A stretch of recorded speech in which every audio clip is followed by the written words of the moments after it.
Welcome to this episode of Biz Takeouts, Biz Community's sound bite-sized news to go, made possible today by the Drinks Federation SA, a united, purposeful, and proactive endeavor to bring together the whole drinks industry for good.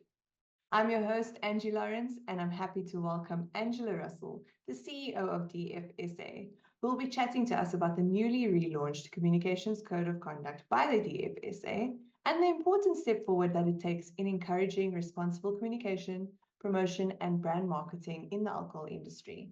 Welcome, Angela. Thank you for having me. Today, we are talking all about the Communications Code of Conduct introduced by the DFSA. Can you tell us what the purpose of this Code of Conduct is? With pleasure. So as an alcohol industry, we're very aware of the social impact that our products have when they're not enjoyed responsibly. So therefore, we want to ensure that we promote a culture of responsible drinking in this country.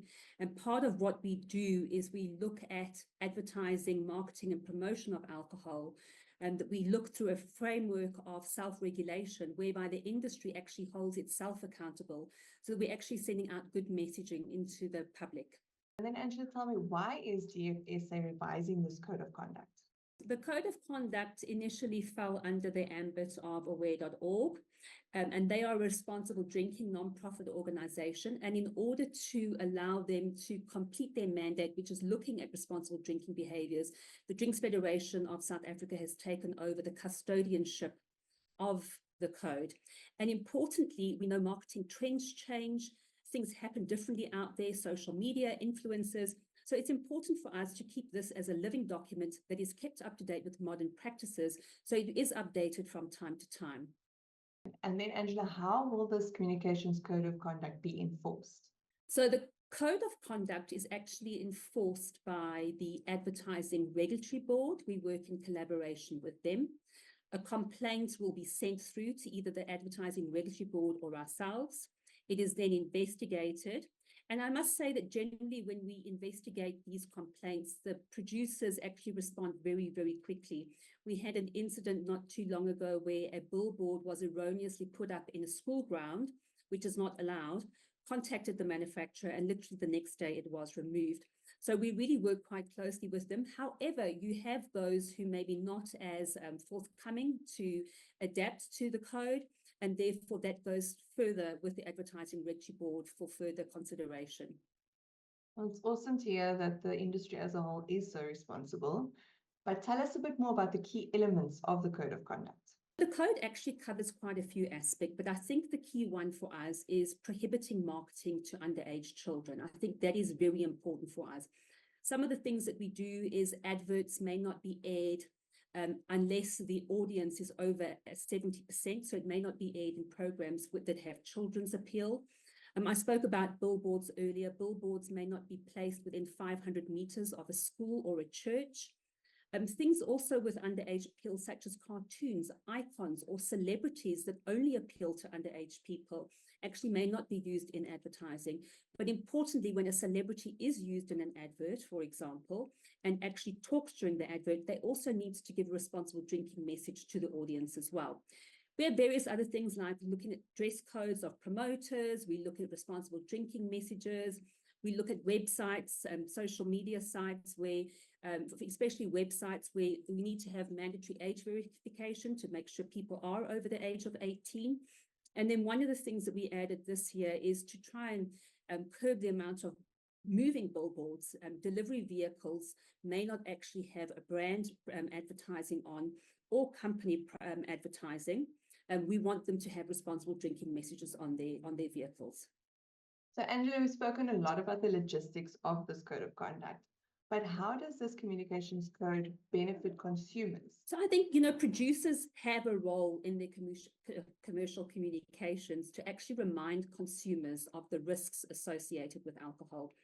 I think very importantly, for what I've already said, is not targeting under 18s.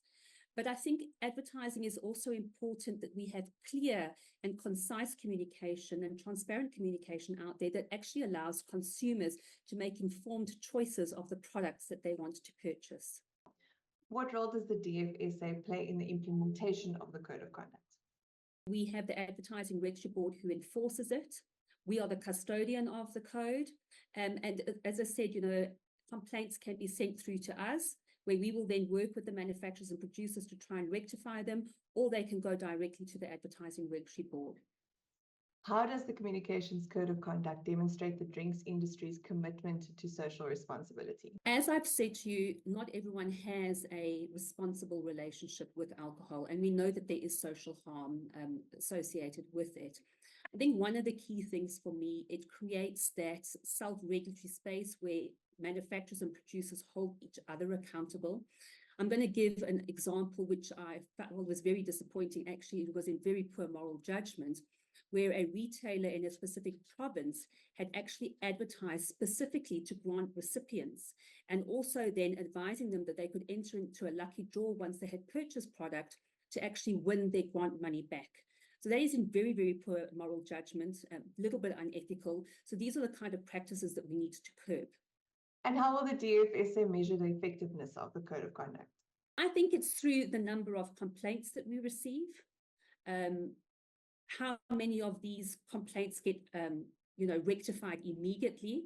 How many of them actually have to go through an appeals process? I think, as I've said, our larger producers actually adhere to the code, and they are very quick to rectify, actually to inform on each other's practice if it's not up to standard, as well as to rectify it. And we also have great support from the majority of our retailers when it comes to promotional activities. What we need to still do is we still have quite a number of smaller wine farms and craft breweries that are popping up.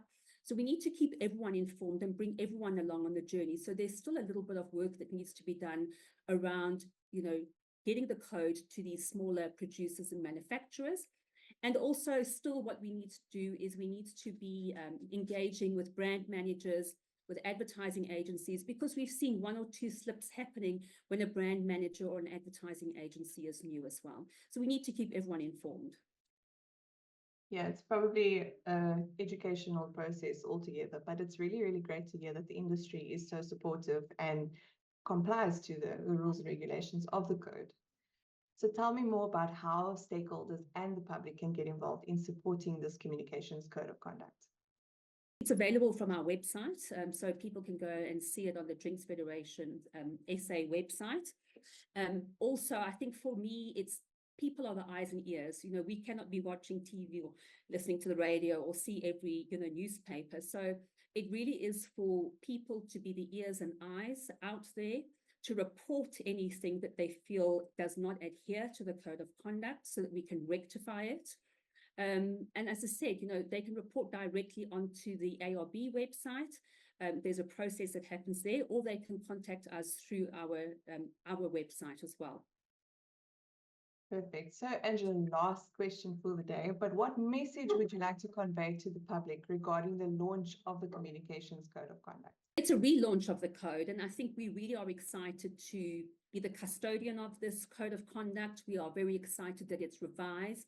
And we want to just convey the message that the industry is really taking things seriously to try and promote a culture of responsible drinking in South Africa. The trade really take responsibility to try and adhere to the Code of Conduct and actually promote responsibility. As I've said, be the ears and eyes out there. The code is available on the website, and we would encourage, people to give us notice of things that maybe are a little bit untoward. There you've heard it for yourselves. And we just want to say that's a wrap for today. Thanks so much, Angela, for joining us. And thank you to the DFSA for making it possible. Biz Takeouts, take it where you like it, when you like it. Bye for now.